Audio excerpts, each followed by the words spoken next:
And this is the LA Area Real Estate Association meetup, live podcast. We do it every Tuesday at 3 p.m. Pacific time, 6 p.m. Eastern.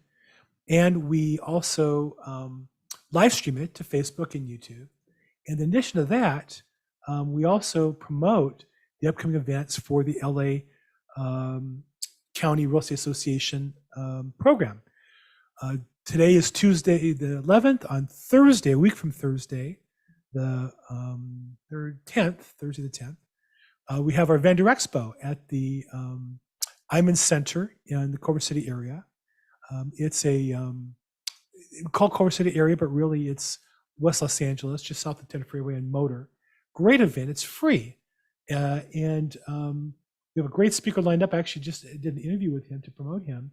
Steve Matley is going to talk about land and how you can invest it passively, you can invest and do some development work. But the event has 250 people. We have 50 vendors who help us learn how to be more productive, how to be better in our business. If we're a so what is all that about? If we're an investor or we're a wholesaler. So those are the great opportunities for us coming up through, I'm sharing on the wrong screen here. What am I doing? Stop sharing there. Let me go back. I'm talking about this thing. I'm not showing you guys the screen, am I? There it is. The Real Estate Expo, Thursday, week from this coming Thursday, the 10th, 6:30 p.m. 250 people, 50 vendors, and a great presentation by Steve Matley.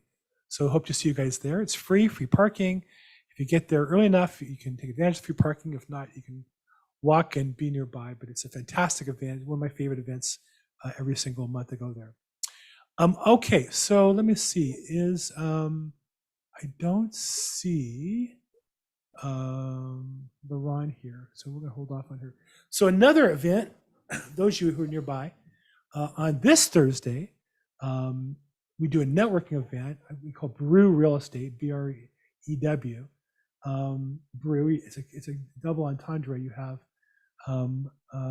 real estate networking, socialized beer, and real estate is the nomenclature. That's on this Thursday, and that will be at All Season Brewing Company. And we start that at 5:30 on Thursday. If you want to come, here's the link. I'll put it in the chat for anybody here who's on the YouTube. And if you're on the YouTube, if you're on the Zoom, there's a chat there. If you're watching on YouTube or Facebook, you can log in here for this event.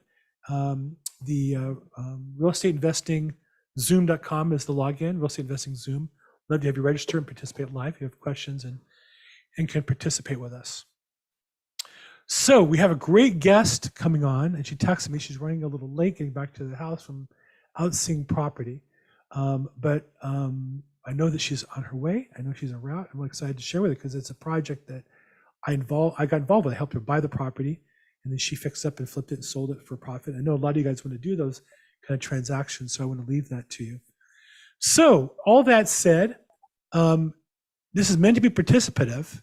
You make more money if you participate, if your camera's on, if your audio's on, you ask questions, give other people answers, participate in the chat box. If you have questions or comments, you can raise your hand in the Zoom application or put in the chat box. I'll do my best to call on you. And the idea is here for all of us to participate together and make money together. So hope you guys can take advantage of that. So what do you guys see happening in the market today? Anybody have any victories they want to share with us or problems they might need help with? Anybody have any victories you want to share? I'll tell you, I have a contract out for signature for the largest listing in my career. So hopefully any minute I'll get a confirmation of that. I'm excited about that. Last month I closed my biggest commission check in my career. There's a lot going on. I have a listing that we got a full price offer on today. So in fact, it's my only active listing. So when people say, well, how's the market? All I can say is it still is very healthy. This feels like a normal year pre-COVID, like 2018 or 19, like a good solid year in the summertime. This does not feel like November pre-COVID. It doesn't feel like November in a bad year. This still feels like, at least for my business, is still very, very solid. What do you guys see? Dave Weiner, what do you see out there? You got your fingers on the pulse, talking to investors. Which finger is it? I wonder. Actually, Bill, I was going to say congratulations, first of all, to you on that listing. Let's hope that it's sold swiftly. And I will, you were wondering if there were As we say in Hebrew, Vim hirav menu, soon and in your days, there you go. or in our days. But hopefully, Easier for you to say than me, but I understand. Anyhow, I will share success, just unexpected kind of, not well. Sometimes the harder you work, the luckier you get, right? So nothing you 100%. expect, but 100%. I met someone just last week, and we had a conversation that apparently was more impactful than I realized. I, of course, kept all his information and sent him something following our meet in person, just meeting up, just kind of connected. And he sent me an email yesterday saying, "Hey, I want to invest in your project, and how do we do that as soon as possible?" So it was a nice way to get the day going. Nice. So anyway. People still investing money. That's an investment you're talking about. Well, it's interesting. You should say it that way, because I think you will agree that the money that was around 6 months ago has not disappeared. People still have a lot of cash. They're not enjoying paying higher interest rates when they borrow money. But when I'm offering to pay someone a 10% interest annually plus a 10% bonus in 90 days on their money and secure it, properly, it's out there still, is my point, really, and that. That's why you got no that question. that And I'm offer. personally involved. Is I still have money that I meant to invest last year. I spent all year looking for passive investments. I placed a couple, but I still have. I have powder dry or powder to burn, I guess, or whatever. But cash to invest, it should be invested. And then I had a good year this year, and I have more cash. I'm gonna be at my book accountant in a few weeks and determine how much do I put in my retirement, how much I have in savings. But I've got more cash to invest in properties. So, and I'm not the only one. And we had plenty of customers. Yeah, there's plenty of cash still. And I think people maybe take a pause because the market's moved and rates have changed and investors have changed and track records are more valuable than before. But you're 100% right. There's still cash out there. Yeah, I've been telling people for a long time. Dave, you and I've been on this call now for 3 or 4 years together. I think I've said this almost every call, but it's only gotten truer every week. There has never been a better time to start a career in real estate or build a business than right now. Never. Easily. And I don't say that because I'm a rah-rah guy. I think I'm realistic when things are bad. I'm pretty realistic. I can tell you about different topics I'm negative about, but because one, we're in a transition. In transition times, people look for certainty. They look for a track record, which you can either be your track record or you can link up with somebody with a track record. It doesn't be yours. They're looking for a track record, they're looking for certainty.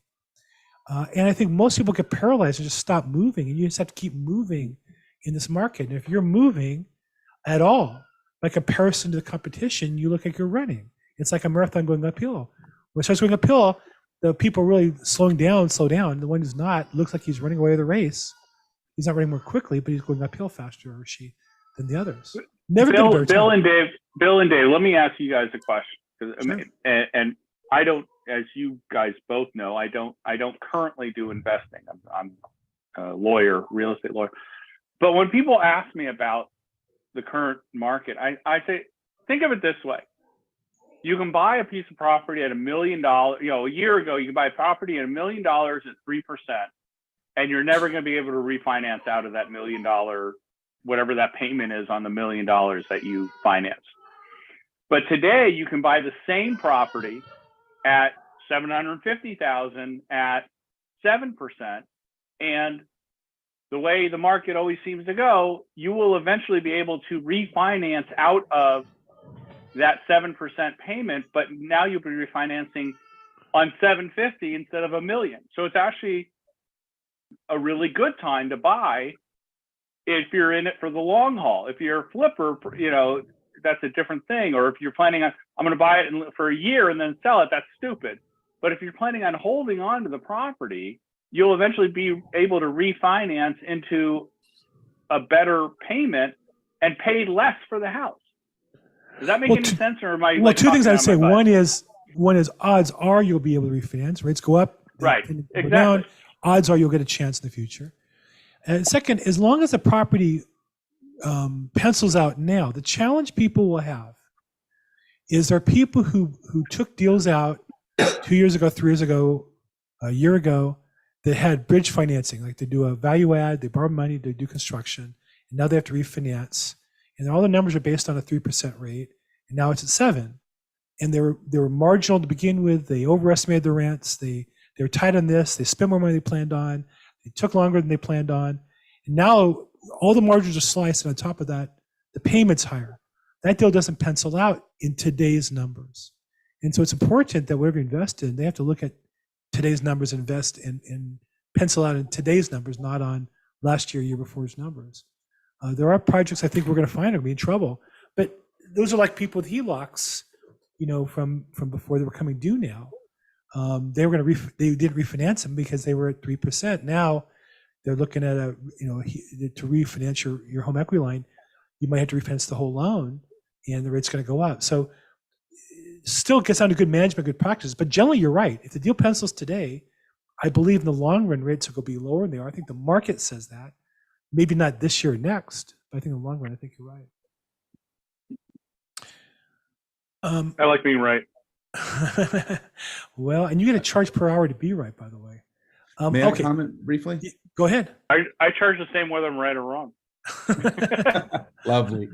Okay, so Jack, first of all, we've known each other a long time, and I will tell you, you made a comment when you were talking a moment ago, and I have to disagree with you. Lawyers are, in fact, allowed to invest. You said something like, "I'm a lawyer. I'm not an investor," or something like that. But you're allowed. You'll find the right. Oh, it's not a matter of me thinking I'm not allowed to. I was saying as a fact, I'm not an investor right now. I'm here and I'm in our other meetings because I'm a lawyer giving advice. If the right deal came along, I might become an investor, but I don't think I'm not separating those things because I don't want to do both at the same time. It's just the reality of my life. I was kidding with you a little bit, but I do agree, however, with Bill in that at some point rates will go down. And if you're in a HELOC now, by the time you need to refinance, the likelihood is that the rates will have maybe come down a little bit. I also just read something. I'm always looking for something positive. Hold on one second, because our guest just came in. She's out in the field, and if I could bring her in, then we'll get back to that. Hold on that thought, Dave, please, for me. Thanks. I'm really excited to have today a person who is a success story. I think everybody says they want to get involved in investing property, and literally go to events where there's hundreds of people who are looking to start. And this is a young woman. To me, she's young. I guess she could be my daughter. I'm as old as her father, I think. Who, I think, to compliment her, I'd say, to me, didn't seem to have any extraordinary skills or experience, but she had extraordinary desire and hustle, and turned it into a fantastic success. And she's an investor, and as well as a customer, Leeron Regev. Leeron, thank you so much for joining us today. And see, you're muted. Let me get you unmuted if I can. Thank you so much for having me. This is such a pleasure. I really appreciate it. The reason it's my pleasure. It's always a pleasure to talk to you. She can be tough. She's a customer. She's Israeli, right? Your father's Israeli? Yeah, my parents, both of them. Were you born in America or born in Israel? Oh, no, I was born here. Okay. But you're Israeli because Israeli is, if your parents are Israeli, you're Israeli. Americans is different, but she has that fast pace. You better be on your game when she calls and know your stuff. So to give us a little bit quick background before we get started, where did you grow up? Here in the Valley, or where'd you grow up? Yeah, so I was born and raised in Los Angeles, primarily the San Fernando Valley. And go to college? I did. I went to college in downtown at the University of Southern California. Fight on, you're a Trojan. Yeah. I knew that. I just like to ask that question. Sure. And you have a little bit of background. Your father's a general contractor, correct? Mm-hmm. Yes. So my dad's been a general contractor for, I want to say, like north of 15 years now. So I kind of grew up around construction. Okay, but this project was yours. I could just tell from the beginning when I met you guys, he gave you the freedom to step forward on this deal, right? Yeah, so my dad has actually, he hasn't been on the investor side. So it was just really exciting to kind of combine both of our skill sets and go for it. So I want to share with you guys, I met Leeron, I think through Bigger Pockets podcast. I happen to be a sponsor one of the channels or something there. And she called me kind of out of the blue. And I get a lot of phone calls from people say they want to do something. And I sent her some properties to look at. She came back and said, I really like this one. And I think it just kind of hit her niche as far as the market. So let me bring it up and show you what it looked like then. So this is a property on Wilton, 102 South Wilton. And it was a property that had been sold in probate, but it needed court confirmation. So what happened was a buyer bought the property for $1,407,175. It was listed in MLS. It turns out that I know the listing agents actually quite well. That was a coincidence. But she liked the property, and this is what it looked like. Wilton, if you've not been there, is a busy street south of here, but right there is actually a stop sign, so the traffic slows down. You can kind of see right there, you can see the stop sign right there. So traffic coming from the south going north is like a racetrack slowing down. And then after that, it slows down quite a bit. So it's really like the right spot in what can be a tough area. And this is the backyard, no, front yard still, side, and here's the inside. So it was kind of older and not updated, and the colors were, I don't know what you would call, how would you describe the inside, Leeron?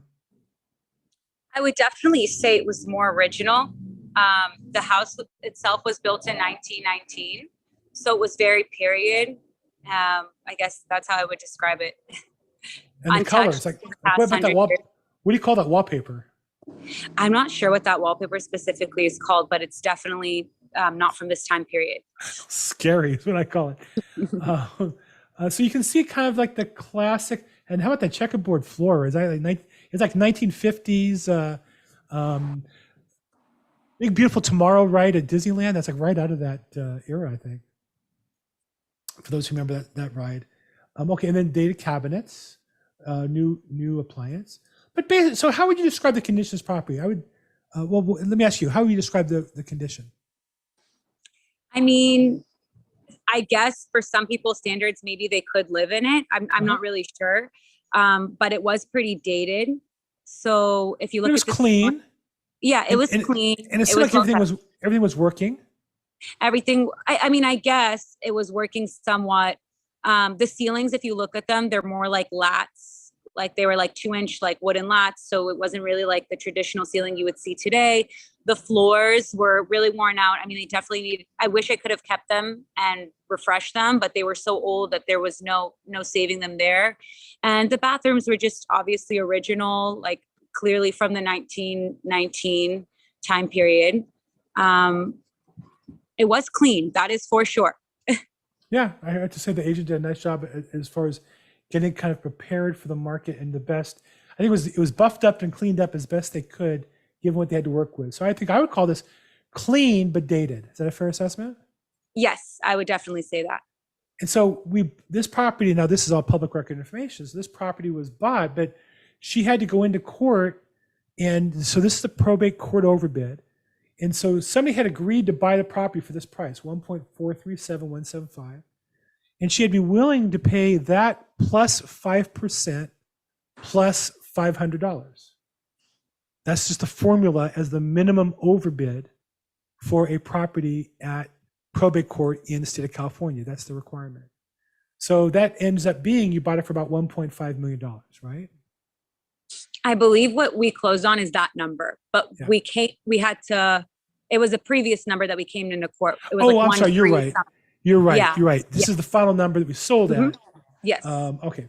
And so then she turned around and fixed it up. And how long did it take you to fix up the property? It took us a year and then some change. And then we were debating on if to keep this one or not, but we ended up selling it. So when you first planned about the property, how long do you think it would take you to turn it around? We did think 8 to 12 months just because Okay. we did a complete gut rehab. I mean, we're talking new roof, electrical, front and backyard, landscaping, kitchens. We added, I believe, 2 bathrooms. We completely changed and rearranged the master so it was more functional. I mean, we literally looked at it as like, how do we transform this into the perfect home?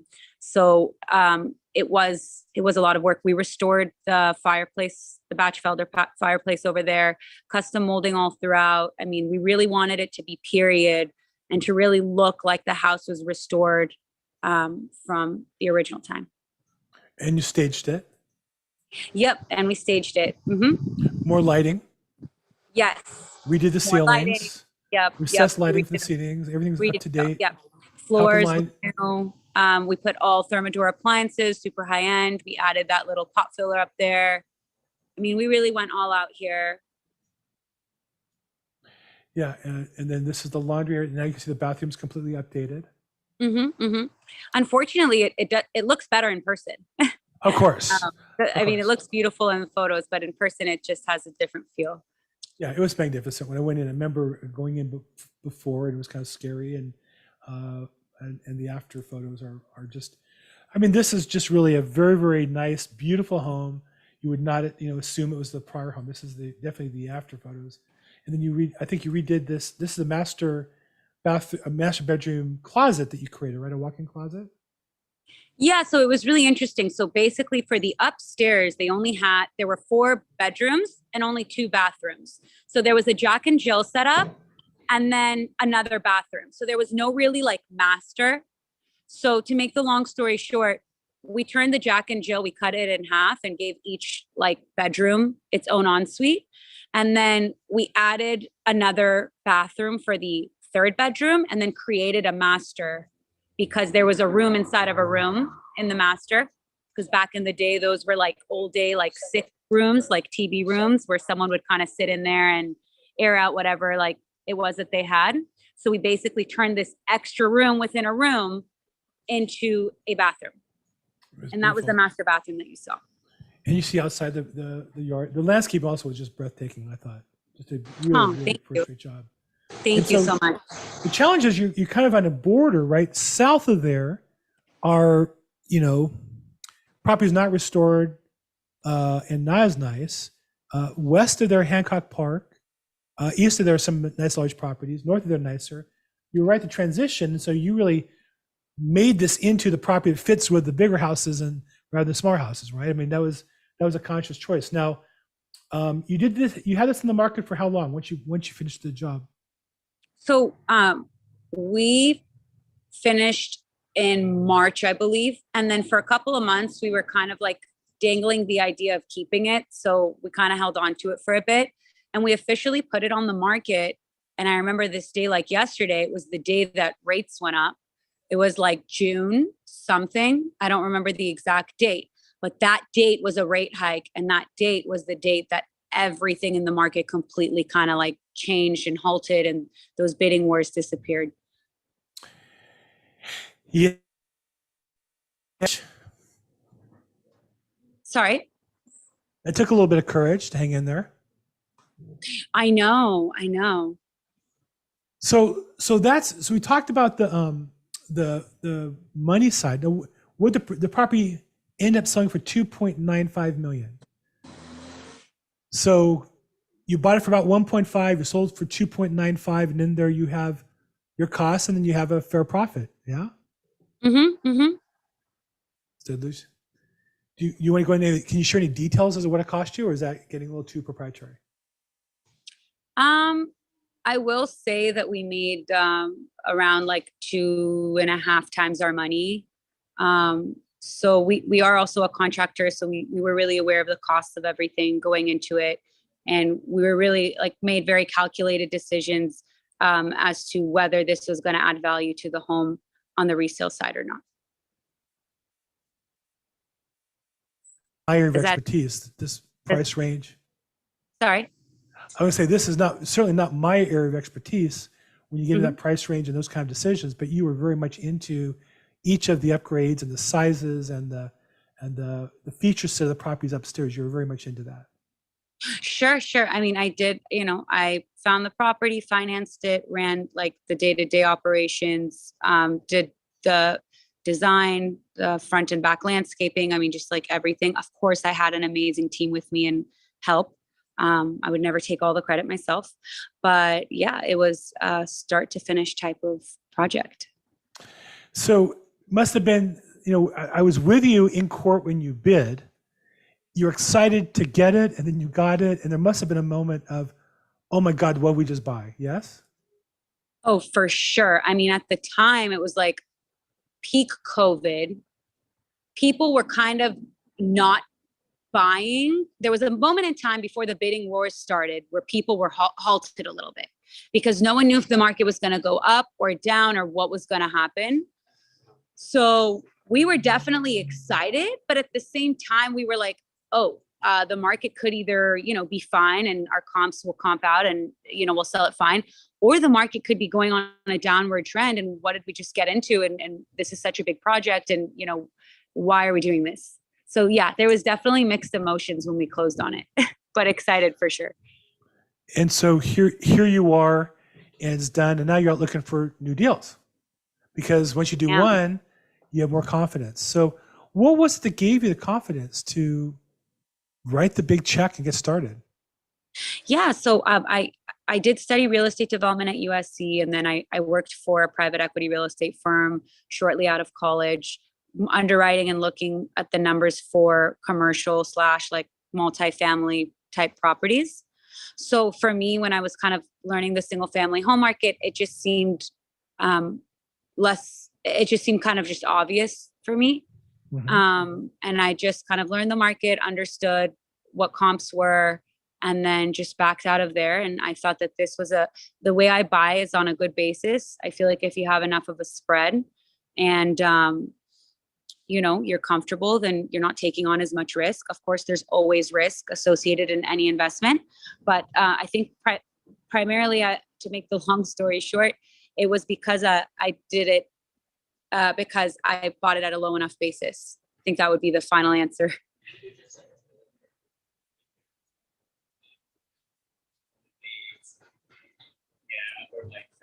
Hello?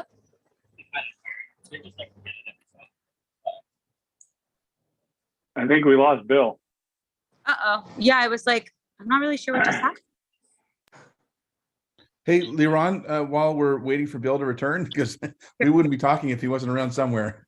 It's nice to meet you, and congratulations on that beautiful property.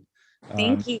I appreciate it. Tell me, clearly you and your dad are involved in, I suppose it's a wash, rinse, and repeat desire, if not activity in your world. Is there any chance that you and your father perhaps might be interested in doing some sort of a joint venture on the right property? Hey, sorry about that. I'm having some technical issues here. I'm not sure what happened there. No worries. Okay. Yeah, Okay. Bill, you missed it. I got a question from the crowd while you were hopped Well, off. I know they love you, of course. Everybody loves you. I'm sorry. So I lost track. So you said that you had the confidence through the program, but so is that where it started for you? Is that where you first got the confidence to pursue this? Sorry. So I did go and rant on a little bit, but I think it was both a combination of my past experience, knowing the numbers for the construction, and also being comfortable with the basis, because I wouldn't really get into a deal if I felt like I wasn't buying it at a good basis where I have enough of a spread to make something happen. So you feel confident you know your numbers? Yeah, I would definitely say that. Good. So what would you say to somebody who's starting out? What would, if they don't have your experience as far as the numbers crunching at USC or the experience, where would you expect? I know you were involved in the Bigger Pockets podcast system as well. That's how you came to me. Where would you suggest somebody new to start who wanted to learn this business and get involved? Sure. And that's a great question, because I guess real estate in and of itself is really overwhelming. There's just so much to learn, so much to know. It's always evolving and changing. You need to have your finger on the pulse all the time. I would just say immerse yourself in podcasts like Bigger Pockets, look at YouTube channels. If you have a question, I literally Google everything. And just start learning and understanding patterns and markets. It's just as easy as, like, I go on Redfin, I put in a zip code, I look at the sold comps, and I try to see a pattern. And for the most part, you'll see, like, in most markets within LA, there are patterns of a price per square foot that properties sell for. Usually if you go into secondary or tertiary markets where things are a bit different, there's a bit less of a pattern. You're taking more of a risk. But for the most part, I would just start looking for patterns and just delve into the research, listen to podcasts. It's all there for you. You're a hard worker. I think that's the other thing is you really know your numbers. When you work on this property, after you bought it, especially, you knew every house was for sale. Everyone had been in escrow. This is my dad. He actually just arrived at this project. I'm going to pop him in for hello. Hey, Zohar, how are you? Hey, how you doing? Fantastic. Now, where are you guys at? We're at the next Next project. the next project. Outstanding. So where's the next project at? We're in West Hollywood currently. Okay. Is that good or bad? It's always good. Yeah. When Very you're nice. buying low, it's always good. And how'd you get that property? This one's actually really interesting. So it was on the market. I liked the price. I gave a really sharky offer, and I was shocked that the broker took it. And I guess there's always a reason, there's always special circumstances. He took the offer because basically the property was going to get taken back to the bank. So every day the bank holds the property, there's more fees, et cetera, et cetera. So he was better off selling it to me at a lower price. And shortly after we went into escrow, we actually got an offer for I don't know if you want to share the number, but like a substantially higher number It was about 100K more the next day. the next day. Yeah. This is the kind of market where you can make those offers and get away with it. Like I was listening to Patrick Bet-David, Wild. and this It is is the kind of, if you know your numbers, you can make an offer aggressively, but it doesn't mean the seller is going to think of it as aggressively as well. They might be anxious. So you can make a 20% off offer, 30% offer. A year ago, you would have been laughed off and wasted your time. But today, Right. Oh, yeah. people, at least it's Well, worth he talking did- to people. To be fair, he did have 2 other offers that were higher than me, but I was really aggressive and I said, I'll give you no contingencies, 15-day close, take it or leave it. So let's talk about that. That. So how do Yeah. you do that? How can you feel confident to make a 15-day offer with no contingencies? That's a really good question. So I think because of the fact that I do have my dad with me and he does have a lot of experience in the construction space, we'll kind of team up, take a look and really see like what's the worst case scenario cost wise here.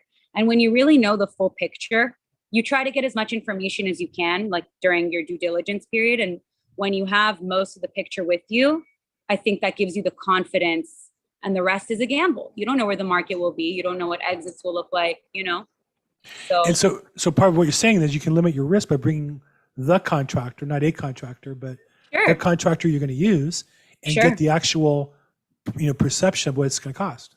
100%. If it wasn't, if I didn't have my dad here and I wasn't as lucky enough to have him, I would definitely bring a contractor before giving any type of aggressive offer by any means. And through time, you also kind of learn, Yeah. I'm curious, in general, when you see a property, Zohar, what percentage, how accurate are you when you make these estimates? I mean, there must be a range. There's factors you learn, you open up a wall and discover there's problems. But in general, is there a ballpark that you can rely on? Yeah. I would say we're trying to get this method, the square feet, the remodeling per square feet, but it's really just on general numbers. So supposedly you have 2,000 square feet. You figure, okay, maybe I'll spend about $100, $120, per square feet. So I'm in about $200,000 to 20. But every case is different because, like for instance, today we went to see a house. It was a little bit problem with the foundation. So we said, well, we got to probably put a little bit more money into the foundation. So you take a risk, and we don't know, how it's going to. But if you in the industry, then, it would cost me money, but it will not cost me as a retail, to overcome this problem. But I think you want to, per square feet, it give you a general idea, but then we itemize everything. We itemize per square feet, how many tile, all. we get really granular with the numbers. Yes, you got to do it. Well, I think what you're showing here is the importance of teaming a person who's going to handle the business side, the numbers, negotiation, market research, and the contracting. You need really both. And it's usually not one person that does both. In your case, it's the two of you kind of split that up, right? Absolutely, yes. It'll be And hard for one person to do all of it. It'd be impossible. Yes. I share some of Leeron's skills, but I don't know anything about what you do, Zohar. I really just don't. I'd have to bring someone like you in. Usually I bring you as a customer because I'm not confident enough even, with the relationship to put my money on the line unless it's just a very limited deal. Well, for those on the call today, you're welcome to ask questions, either put in the chat box or raise your hand, or if you want to mute yourself. If you want to ask questions of them regarding the rehab and how to make money and how to be successful investing, let's start with Dave Weinerman. Dave, what do you have for us? Well, you know what? When you vanished for a moment there, I just sneaked in and started talking because you know me, I'm a good talker. Yes. But I started having a nice chat and with it's pronounced Leeron, right? Yeah. Okay, yeah, great. So first of all, I will say that my oldest son is a USC Marshall School of Business graduate. Oh, And nice. Five on. fight on. And his younger brother actually went to UC San Diego and studied the same program you did because they mimicked it, all the Oh, professors wow. from USC to UC San Diego. So I love It's that. not the same. It's not the same. it's not because It has the U and C and the S in the wrong order. It's part of the right. problem. But the difference is that they're in La Jolla. That's So, true. not That's so very bad. true. Very Yeah, true. he's But, suffering. you know, in La Jolla. the hood gave me some street smarts. I'm sure, as it did my older son, for sure. Yeah, yeah, yeah. Anyhow, so thank you for indulging me here on that. So I was just, as I started saying, you guys are doing some really cool stuff out there, and in similar areas that I actually do some development, similar type of ideas, and buy low, sell high, and buy right. In great neighborhoods, which you found a really good neighborhood, clearly. Yeah. And I was just wondering if we might be able to connect, outside of here and talk about potentially doing something together. So that's Yeah, all. definitely. you That want- is a sure, yes. I can share like my email address and then we can schedule a call and I can Sure. kind of share that with everyone in the group if they just want like extra questions or just to get to know each other or just to keep in touch. I don't mind at all. Sure. Is that okay? Good, Leron. Up in the chat box. What's your best email, Leron? The best email would be Leeron. So it's LEERON like Nancy and then RE@gmail.com. Fantastic. Leron RE, short for Regev. Oh, and real estate and don't forget it. No, I know. Very good. Don't forget for you for real estate. Very good. All right, Dave. Thank you for the USC advertisement. Always great. Next Right up, on. Nanette. Right on. Nanette, I see your hand up. Let's get you unmuted and get you in. How can we help you? Hello, good evening. I'm in DC right now, but I got on the call, so I just wanted to. Okay, let me start my video. Yeah, Nanette, let's get some eye candy Okay. here for the guys. So yes, I was just asking, what challenges did you face during the rehab, and then also, how long did the permit process take, and what Sure, did you and have to go through in that process? Sure. And that's a really great question. So the house that we actually did was historic. And I remember learning about historic properties when I was in school and I was like, I'm never going to touch that. Too much work, too crazy. And lo and behold, there we go. One of the, you never say never. The first project was historic. So permit process was actually pretty seamless. What I would say about that is we found a professional in the space. We paid him a fee and we had him handle everything. It's a big enough project in and of itself. You have to know what to spend money on and what to save on. And for some things, it's just not worth the headache. And for me to save time and just like the process in general, the ROI was big enough there. So the permitting process was pretty normal. I want to say like a few months. And then he had a great relationship with the city and whatnot. So it was pretty seamless, I would say. Unexpected things that came up. I mean, in construction, there's always unexpected things that come up. I mean, what was it? We didn't know there were some like foundation issues because we just bought it as a probate sale. So that came towards the end, actually, when we were coming to sell the property. We didn't, what do I say? Just like anything, you don't know what's in the walls. You don't know if you can add a bathroom or not. I mean, there were so many trials and tribulations that came through. But at the end of the day, you just have to be ready. Someone once explained to me to just swim in the ocean. Like if you're in the ocean, you just got to swim through, and you just kind of have to roll with the punches and figure it out.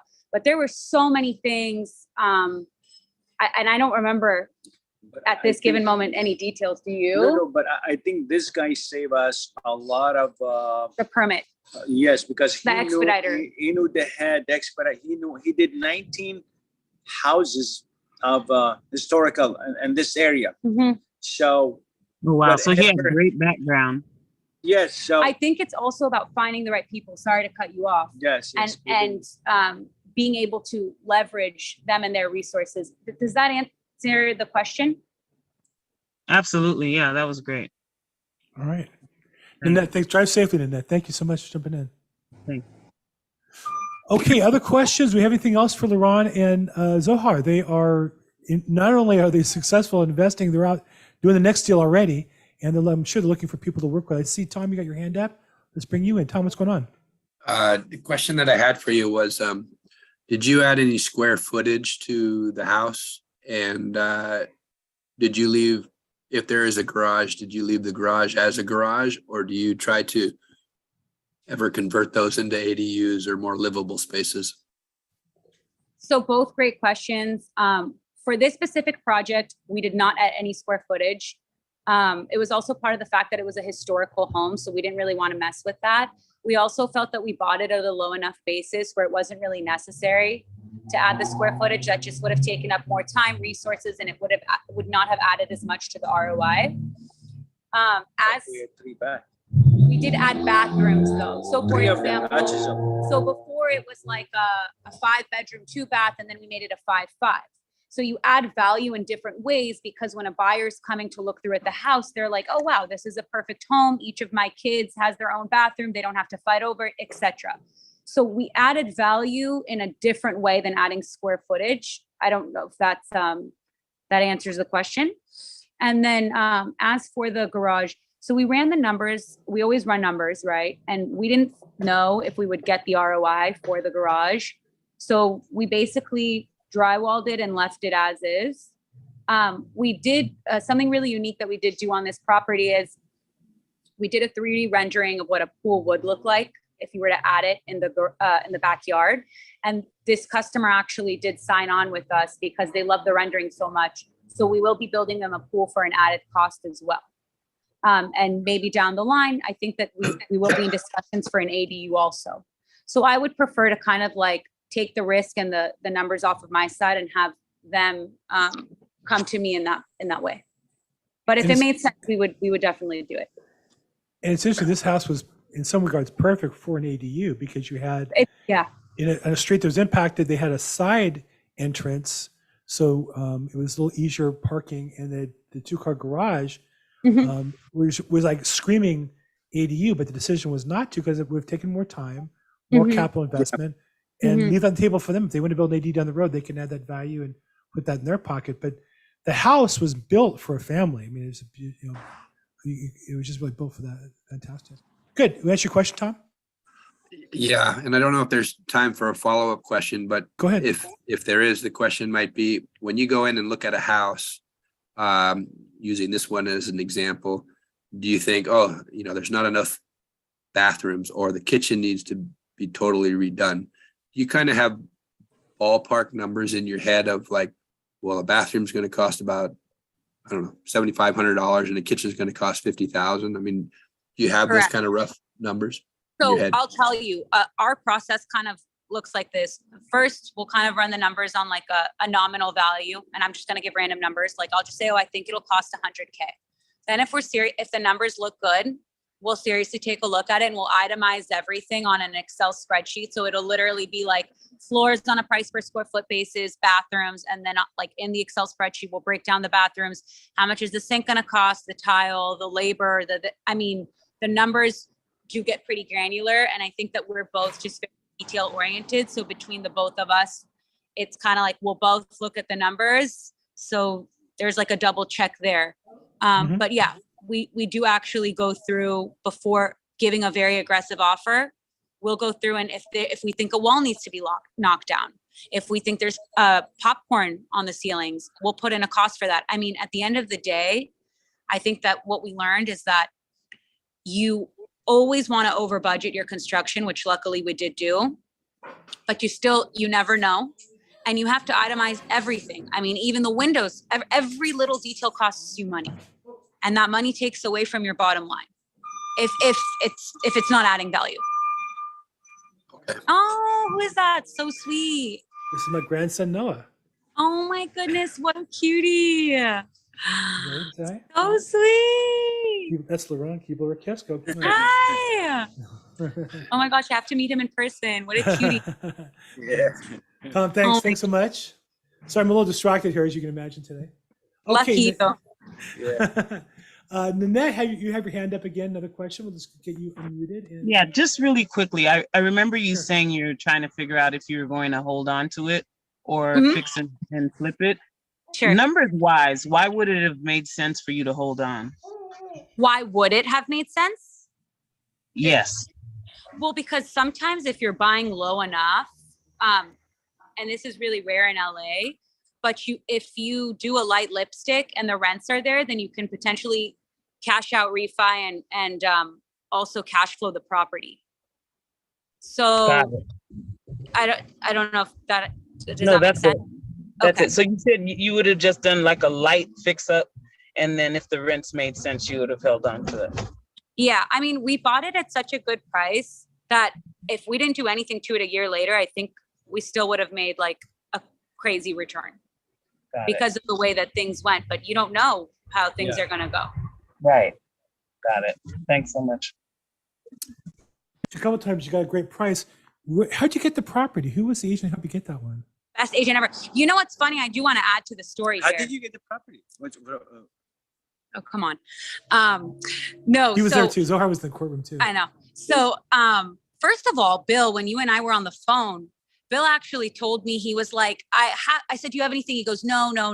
Then he goes, I have something, but it's not for you. And I was like, what do you mean it's not for me? And he was like, I don't think you would like it. The numbers aren't there. Do you remember that? Yeah. And then you sent Oh, it to me. I thought that because we Yeah. always talked before about lower end fix and flip Yeah. and quick So- turnover. This was a different So- project. This was a big so, project. Mhm. And I had to like kind of not pull teeth, but I said, why don't you send it to me? You'll never know. You never know if you don't send it to me. And he Yeah. sent it to me, and immediately I was like, we are going after this. And it was postponed. The court date was postponed. Remember that? Yep. But I just had a gut feeling that I really needed to buy that property. And yeah. And I knew the So- area really well. I had a listing across the street, down the street. And the other thing was I was a little concerned because down the street, it's like a racetrack that comes up to that stop sign right where that property is. But that Mhm. property is right at the beginning of it becoming a much nicer area. And so Yeah. it transitioned from, Yeah. not as nice to a really nice area. And it would not have supported that project half a block south, right? Right. But where it was, it did. And you saw that. And that was good for you. So. But I Okay. think the moral of the story is always send the property, even if you're unsure. Thank you And very drive much. through. Yeah, you always have to drive through and fill the area, fill the neighborhood. I think You you're gotta right. fill it. I Yeah. think you're right. I think you're totally right. Okay. And so that's part of the money for your college fund. Okay. Let's see. I see another question from Nanette. Nanette, go ahead. Did we get you already? I think we got her already. Okay. So I think that's all we have. My question was already asked the last time. Okay. Thanks, Nanette. Sorry about that. Oh, I got distracted. Please forgive me. I got a little distraction around today. Okay. So any other questions? I just want to remind you guys, I don't see any questions in the chat box or hands up. So I know you guys are busy. Zohar, thank you so much for making time today. Oh, absolutely. Anytime. Thanks for sharing your girl. With What I want to throw there is this. What are we gonna do for the next like 3 to 6 months? Because I mean, if real estate will still hold and it will go maybe 10 to 15, 20%, I mean, or it maybe we'll have a soft, down maybe 10%. Any thought about, what it is, what are we heading in the next like maybe 6 to 12 months? Well, I always tell people, I used to say I don't have a crystal ball. I actually have a crystal ball. It's right there. But it doesn't really tell you anything, the crystal ball. I don't know what the future is going to hold. I'd say right now, the market is really solid. I have a listing in downtown LA, 600,000 change. We got full price offer today. I don't know if we're accept it yet or not. I think we're going to. It's a probate. Price about 600. Yeah, so it's a little lower end for that Yes. market, right?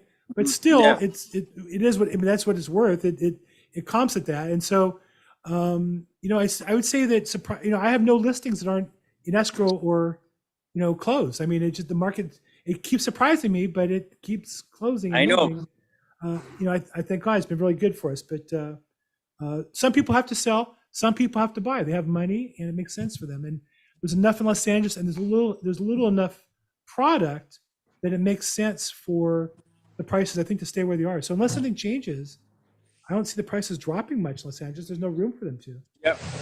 So I One- do a one thing weekly email on the subject. If you wanted, my YouTube is Bill Gross EXP, and I put an email every week. I look at the market stats, the inventory and prices and things like that. But I can just tell you the short version is the market's about where a good normal market is.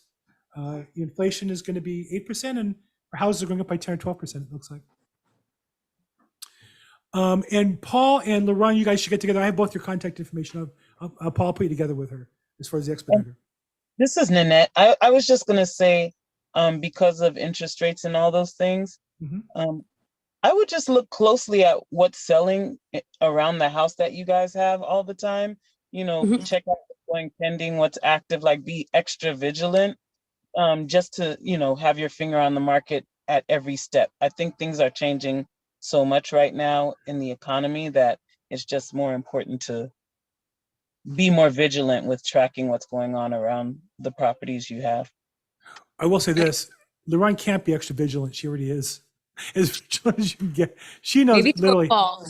She literally knows every listing. When she had that property under construction, she knew every single comp in the area. It was really very, very impressive. Earned every bit of her money on that. But you're right, Nanette. Okay, I obviously have my hands full here, so I'm going to cut it short. Zohar and Leeron, thank you so much for taking time today and sharing with us. I really appreciate you taking time. I know it's difficult. This isn't really your business, but I appreciate it. And I think the important thing is, for those of you out there who are wondering, how do I get started? Reach out to Leeron. If you have a property that you have the capital for, reach out to them. They're investors. They're also contractors. Maybe you can work together and do a package together. So that's why I talked them into being on the call today, to say, for those of you out there, looking for help, either the contracting space, the investment space, the project management, they're here to help you as well as I am. Reach out to me. Let's get started. But I think I will say this is the best time in my career ever to make money investing in real estate. There's more uncertainty than ever. If you can find something that you can convert, have the certainty to fix it, you'll get paid in a way never in my career before. So I'm here to help you guys. Thanks so much. Hope to see you guys next week. Thursday is the LA Real Estate, let me get it right, the LA County Real Estate Investors Association. They do the expo event in Culver City on Motor Avenue at the Iman Center. We've got 250 people. Expo starts at 5:30, and then at 7 there's a speaker, Steve Madley. I just interviewed him this week. Fantastic speaker on how to acquire and develop raw land. You can do it with him, or he'll teach you how to do it as well. So everybody, thank you so much. Leeron and Zohar, again, thank you so much. Have a great week, everybody. Thanks, everybody. Thank you guys. It thank was a you. pleasure. Take care, guys. Thanks. Thank Bye-bye. you.